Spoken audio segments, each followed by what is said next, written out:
That's a tip for me, okay? And then I flip it, the back will actually say what it does, okay? But by just having that emoji or symbol of the brain, when I'm taking a test, I will recall that ERICEPT has something to do with the nervous system. So the first thing I do when I create flashcards is create a legend. Okay, and I make sure I remember this legend. Tip number 5, acronyms. I actually mentioned tip number 5 together with mnemonics, because mnemonics is memory aid and acronyms is memory aid as well.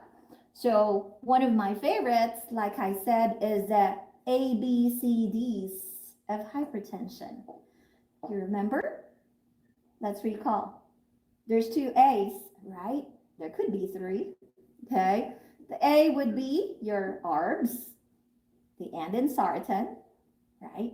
Angiotensin receptor, A's, inhibitors, angiotensin converting enzymes, right? If I may add alpha blockers, ACE inhibitor, ansin-pril, alpha blockers, and then zosin. The B in the ABCDs of hypertension, beta blockers. The ended, yes, OLOL. C, calcium channel blockers. And D, so many diuretics.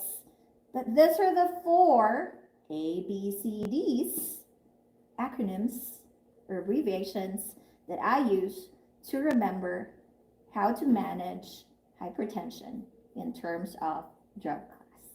I hope this is helping you. Next, storytelling. I do have a lot of stories when I'm talking to my students. I share stories, my personal stories, patient stories, my student stories, of course, being mindful of HIPAA. I don't say names, just stories.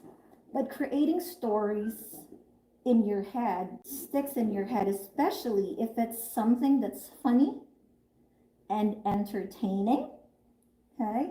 And if it's something that happened to you, a personal experience.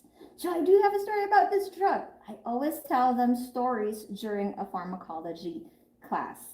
I want you to remember, that's why I had it in bold, that funny sticks in the head. And the funnier the story, the better the recall. So I've been fighting with myself whether I'm going to share this story or not.